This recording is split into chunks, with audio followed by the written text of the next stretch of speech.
What's up, everybody? It's your favorite Final Seekers, favorite nerd, and today we are looking at the Riot Press Productions Last of the Seekers. Now, there's a bit of a story to this, and I'm gonna read it directly from the horse's mouth. Last of the Seekers was created by illustrator Patrick Thomas Parnell and Riot Press Productions, with the robot co-designed by my friend, and I'm gonna butcher his name, so I'm just gonna put it up here, but I've looked at his work before. Now, along with Ramen Toy, Riot Press is producing a 7-inch tall mainline Voyager scale transforming robot toy of the Seeker. The bot has 22 points of articulation. He'll have 2 modes, robot mode and space jet mode. He will come with 2 guns, 2 swords, 2 missiles, which have spring-loaded firing technology, and a shield. He will be available in 2 color schemes: green, purple, black and yellow, black and yellow, black and yellow, and the stealth version, which is red, gray, and black, but also available as a 3rd variant, which is exclusive to Agabus, which is called Renegade. He'll be red, white, and blue. This is an attempt to make a better mainline alternating robot. There are no hollow backs or empty spaces. The Seeker looks just as good from the front as he does from the back. Now, clearly, this is a 3D print, yet the final product will not be. It will be plastic injected. When looking for manufacturers, Ramen Toys stepped up and wanted to help us. I just recently looked at Ramen Toys' Quicksilver and Monstar from their Silverhawks line on Patreon, and I can promise you, or I can assure you, that their improvements have just been vast from the Centurions I looked at originally. They do have a crowdfunder. The link to that will be in the description. There'll also be a comic book that goes along with this. And as a fun fact, Peter, I believe is how he pronounced his name. I'm not 100% sure. And this gentleman actually met through my channel. Patrick had this idea, and I looked at some of Pieter's work prior, and voila. But the project is being funded through Indiegogo and Kickstarter, so if you're interested, that link will be below. So look, there's no instructions to this guy or anything like that. I was just sort of sent this. You know, I love fan-made stuff. I love kind of fans taking control and being creators. I always try to support that. So we're gonna take a look at this guy, and I'm gonna try to do my best to facilitate all of the information regarding him. However, like I said, no instructions. I'm kind of left to kind of figure it out on my own. With that being said, let's take a look at accessories. So he comes with these 2 guns. Nothing on this guy is painted because it's all 3D printed and just sort of a prototype. It's also worthwhile to note that a prototype of a 3D print is not indicative of the prototype of the actual injection mold. They're apples and oranges, so I can't recommend this toy based on my kind of interactions with them. All I can do is give you an idea of perhaps what to expect if you are interested. So here they are. There's 2 of these. He also comes with 2 black ones. I'm not sure if that's how it's going to be in the final or not, but he does come with 2 different sets of guns. He can hold them just fine. He also comes with 2 swords. They have this big hole in the center. This is for storage. I'm not crazy about that, but I do like the sculpt well enough of the kind of angle of the blade and all. That looks cool enough to me. Almost looks like more like a machete, which I dig. He can hold those just fine. They can be stored on his backpack in robot mode. He comes with a shield. The shield forms part of the kind of canopy and jet mode, which we'll look at as we go through transformation. That can also be stored on the side of his arm there to be used in robot mode.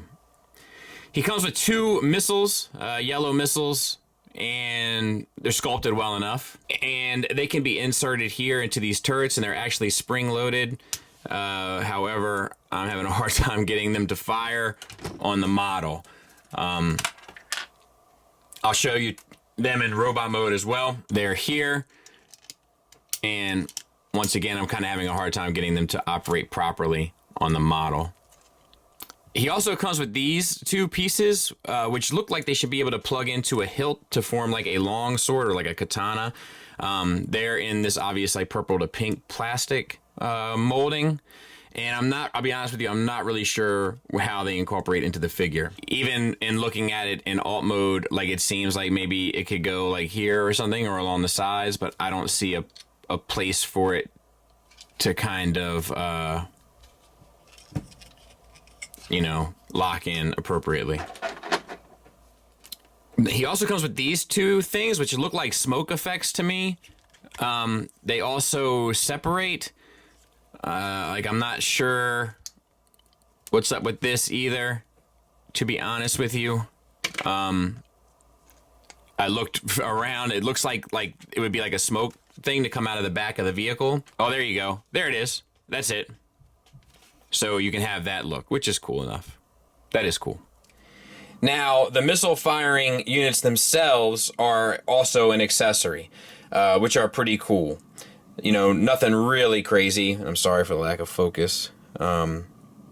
But, you know, interesting enough sculpt, and you can kind of mess around with these fins a bit to your desire. He can hold those, and they'll peg in using this tab to the vehicle mode. All right, let's talk about the figure. So, we'll start with the head sculpt. It uses light piping as a concept. I think that that's a mistake. I can tell him right now, I don't think you should do that.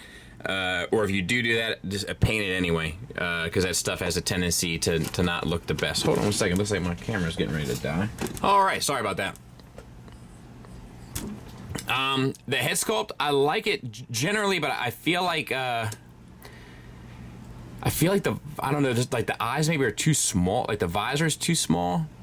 And that's me being super critical, but it something seems a little off in there to me. But I do like the helmet design and stuff. It really does kind of remind me of like a Combaticon. All right, so the head is on a ball peg. The ball peg is connected to a hinge. As a result, you get the head all the way up. The hinge is on a double flap, so you get the head down, left, right, and confused last seeker face.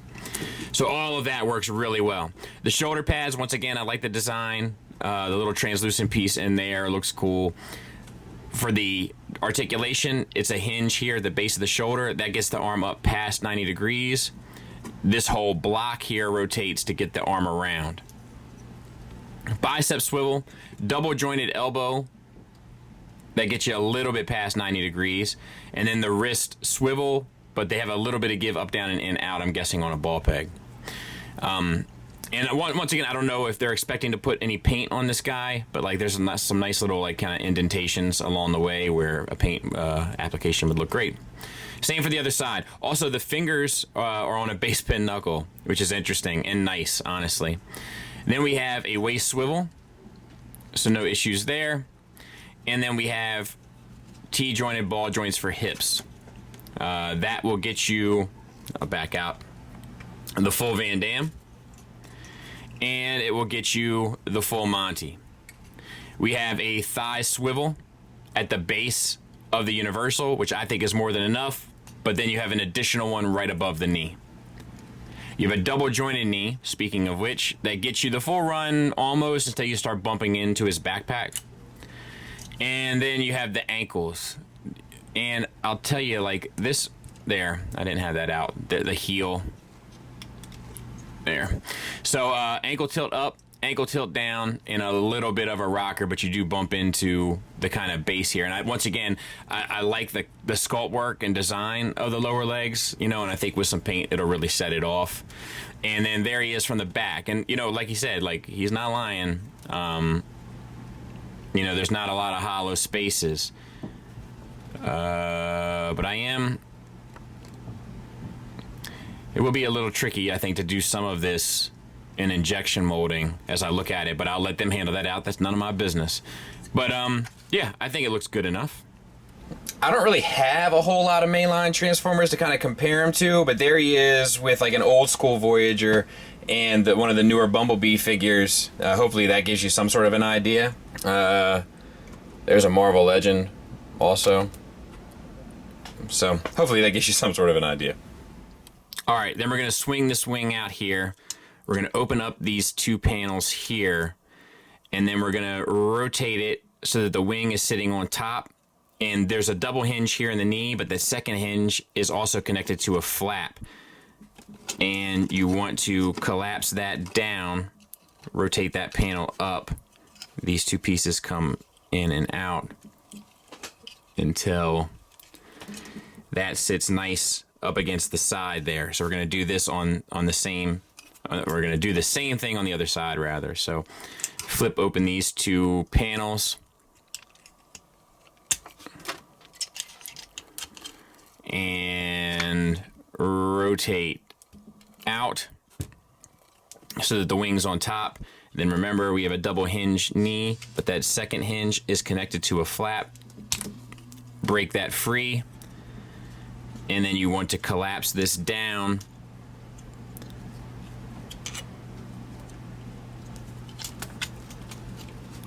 until the whole thigh is kind of consumed into the lower leg. And I gotta rotate this little piece out. God bless it, why didn't I do that before? And then those two panels will tab together. You can just leave his wings here for now. All right, on the front side of things, these two kind of like alligator clips clip into the side there. Undo them, and then rotate this whole pelvis piece, slides up, and then rotate the whole thing forward. So then we have to kind of clear the head. These pieces here are on a slider.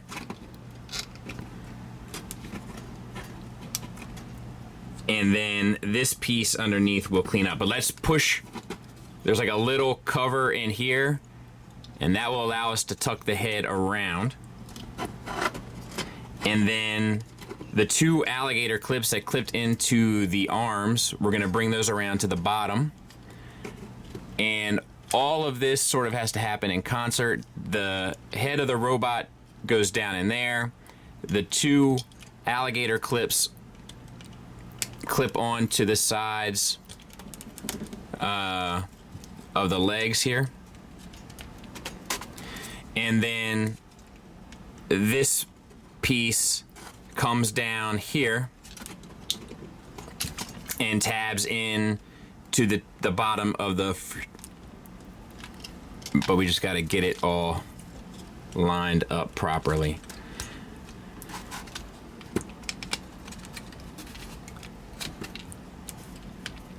There. And I'll tidy this up a bit. Oop, did I break it? Probably.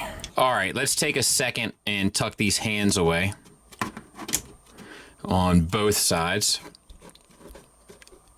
And the next thing that we need to do is get this plate from back here, right? This green plate. We need to get this forward, and we need to rotate this whole panel with the arms back. And how you do that is anyone's guess. It just doesn't feel like there is enough clearance. I wonder, does this piece move at all? It doesn't appear to. Oh, but it does turn. I wonder if that allows you. It does. Okay. So then we just need to tuck this around to the back, right? Because this sits behind it. And we need to rotate all of this. There's a tab inside of here.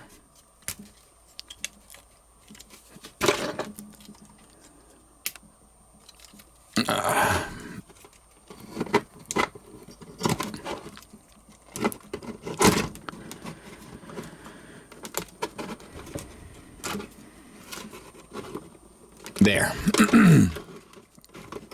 And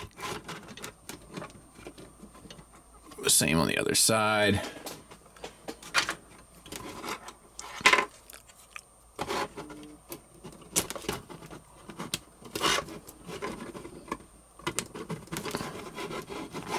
A little challenging. All right. So then these spin towards one another.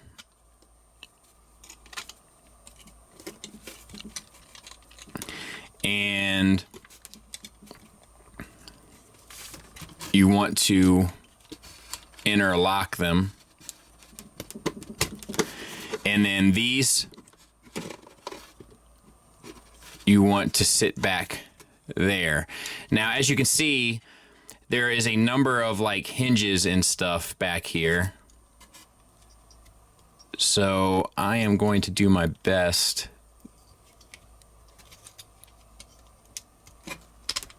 But I think it sits like that. And I've managed to break this here. But this piece comes up and latches underneath and kind of holds that. And then this comes down at an angle. This piece comes around to the back. And there's supposed to be a peg that keeps these together.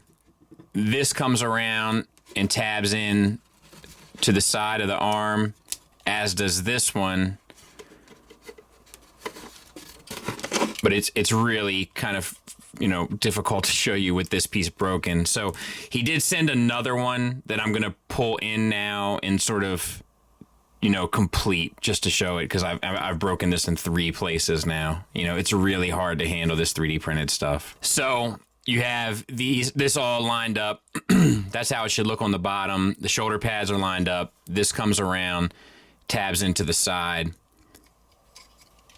and into the side, and then these sort of, you know, angle back like that, I believe, you know, or you can have them, you know, angled any kind of which way you really want. And then to kind of finish the look, you bring in these and sit them back here. And there is some really clever stuff involved in this. You know, I just, you know, obviously I don't have the kind of softest hands in the game either. These lock in too. I don't think I shared that. These wings into the side. But there's a lot of interesting stuff going on here. I'm not sure if I am the guy that should be looking at this phase or this step in the process. Like I said, I broke it on right here at this green armature.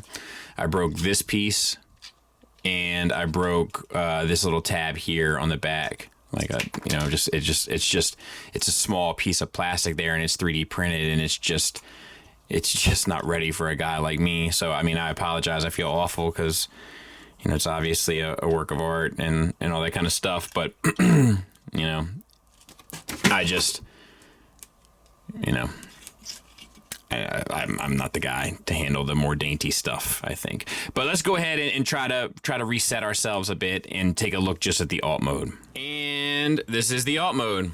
You got landing gear underneath. They can be sort of flipped up or flipped out, up to you.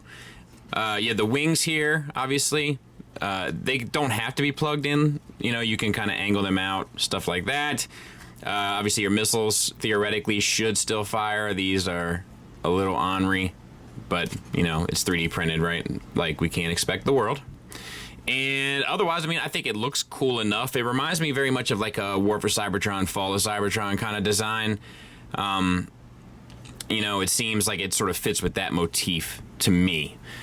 And of course, there it is next to Tiger Tracks. So, real sizable unit.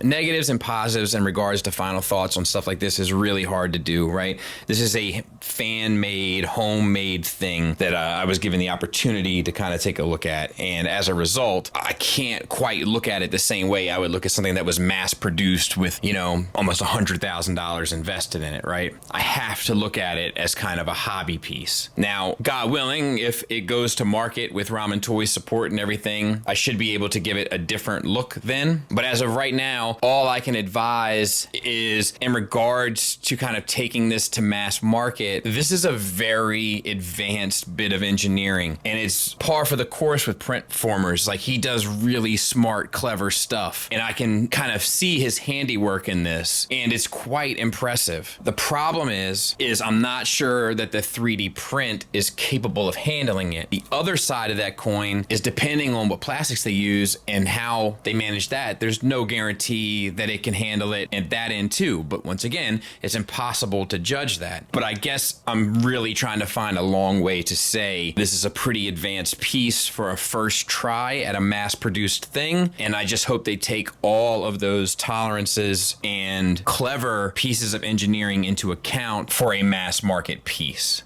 Positives wise, it's kind of in the same boat. First of all, the articulation for a base level figure, a mainline figure, is par for the course to include extras like ankle tilts as well as rockers, where I feel like usually the mainline has one or the other. Also the finger articulation, stuff like that, stuff that just adds to a more kind of dynamic looking piece, which you don't usually get with the mainline. I think the aesthetic cues of both the robot mode and the alt mode are fantastic. Like I said, it reminds me very much of something out of Cybertron or Fall for Cybertron, War for Cybertron. Cybertron, like the video games. Like it seems like a character that could definitely exist in that world. And lastly, I mean, the same thing that's a curse is also a gift, where the engineering is really smart and clever and new and fresh and innovative and all of those things.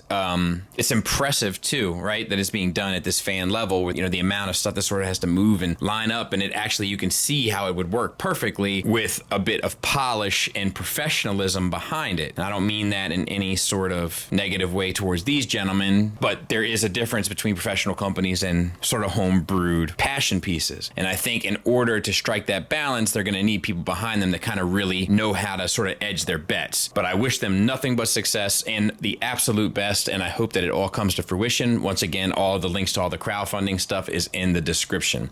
Thanks for trusting me. You know I didn't earn it because I broke it into 100 pieces. And other than that, thanks for listening. Thanks for watching. Until next time, take care.